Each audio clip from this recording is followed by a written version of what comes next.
Springboks up against Italy in what is one of the biggest games in this pool, in Pool B. The Italians got their job done with their opening two games against Namibia and Canada. They got their bonus point wins. They are sitting top of the pool. But if they're going to progress, in all likelihood, they need to get a win over the Springboks or the All Blacks. Their first chance is against the Springboks this Friday. It's going to be a very difficult ask for them. And the Springboks, having lost to the All Blacks, know that they cannot afford any slip-ups. So I would expect them to come out firing. The Springboks are third in the pool. They need to beat Italy to go through. So how much can these teams want it more? Not a whole lot. It's going to be massive. The recent history, as a helicopter flies over my house, has actually got the one Italian win. Now, that was under a different coach for the Springboks, and we all recognise that Springboks team has come a long way since that loss. I think it was 2016 in Italy. The Italians got a win 20 points to 18. But their most recent win, the most recent game, was a win to the Springboks, and that was 35 points to 6 to South Africa, again in Italy. So that's kind of the way we are more used to seeing the results go between South Africa and Italy. I think they've played 7 times, and it's just the one win the Italians have got. But it is one win that they don't have against, say, the All Blacks. So if there's that twinkle of hope, I guess it is there. I mean, in this World Cup, if Japan can beat Ireland and Uruguay can beat Fiji, stranger things have happened. It's just going to be very unlikely. Average score over the last 5 games between these two teams is 35-11. So again, that kind of reflects generally where these two teams are at and the difference in class. But we will see what happens. I'll put the teams in the description so you guys can have a look.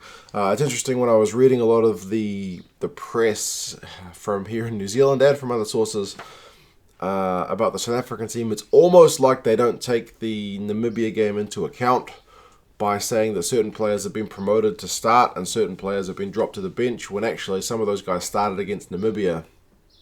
So if anything, they retained their jersey from last time, like Tendai Mtawarira as one.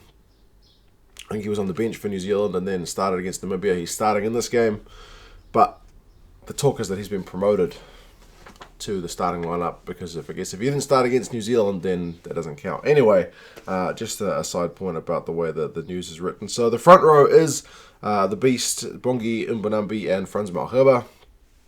Malherbe didn't play in that Namibia game, so he should be fresh. Second row is Eben, Etzebeth, and Lood Jager. So Etzebeth moves up from the bench, but that guy's also under a cloud at the moment with some off-the-field stuff. I think there is a case going against him, so whether he gets recalled, I'm not sure. I've read a little bit of news about it, but you guys in South Africa will have to let me know more about what's going on. Some accusations against him. It seems like it hasn't kind of gone away. It seems like it's revving up, if anything, so I guess that's one to watch. But either way, in terms of the rugby, he is on the field for this one. The back row is Kolisi at 6, Pieter-Steph to Toit at 7, and Duane Vermeulen at 8. So that's an old change back row from the last game. Sia came off the bench, and the other two guys were rested. So again, they should be relatively fresh. Klerk is back at 9, and he was also rested in the last one. Handre Pollard's back at 10. He was rested for the last one. So I kind of get what the media mean by, like, this is the A-team kind of thing. But still, you've got to give the guys credit who played against Namibia, and also Namibia a bit of credit as well. So that is those guys, familiar 9 and 10 combo. Allende is up to 12 from the bench. Lukhanyo, that guy he must have huge stamina, because that's his 3rd game in a row, right? He just keeps playing. Cheslin Kolbe's on the right wing, up from the bench. I don't even think he came off the bench for the last one. Mapimpi also good stamina, because he seems to keep on playing. He's on the left wing, and Willie Roux is back from outside the squad at fullback, so there is no Warwick Galant for this one. Interestingly, the bench is a split with only 2 backs. That's Frans and Herschel Yankees. From what I read in the build-up, they're kind of saying that Frans can pretty much cover the entire back line, and that if needs be, Cheslin Kolbe could go into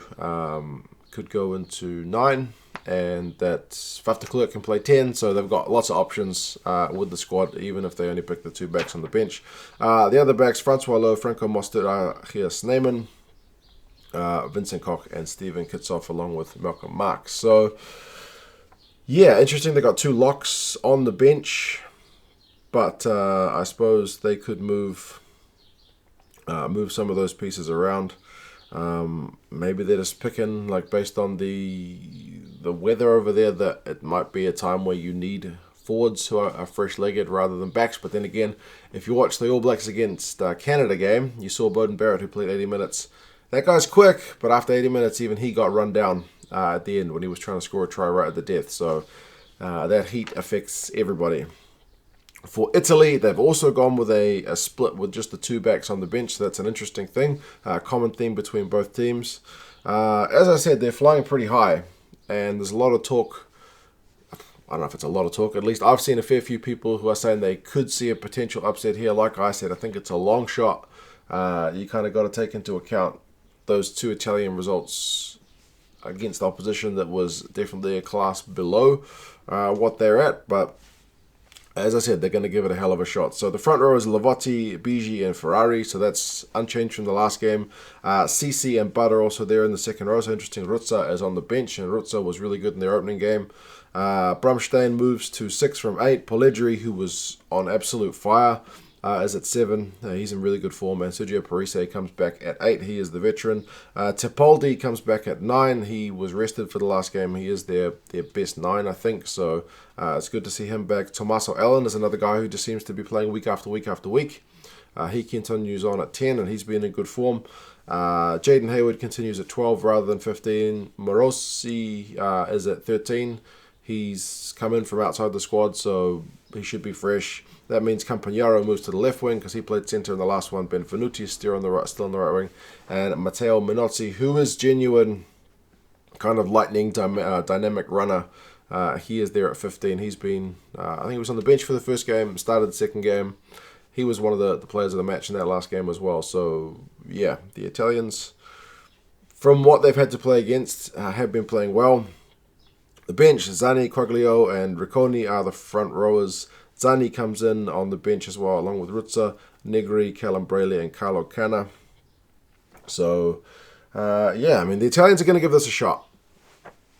If you look at the predictions, though, Rugby Forecast, the algorithm, has South Africa by 23, and the bookies, which is influenced by us punters, has the South Africans by 28. So, by all accounts, it's going to be a pretty comfortable victory for the South Africans. But like I said, this is one of the 2 games where the Italians can potentially get through to the quarterfinals. It's a bit of a mountain to climb, but if there's a reason for them to be fired up, this is it. But equally, South Africa, no, this is a game that they cannot drop, that they will want to go out, get a bonus point, and comfortably put this one in the bag. So, yeah, should be a good game. Should be an interesting one. You guys let me know your thoughts on the squads. How do you see this one going? Are you like me and kind of predicting a pretty comfortable South African win? Or do you see Italy potentially causing an upset? But, yeah, you guys let me know your thoughts. I'll talk to you again soon. See you later.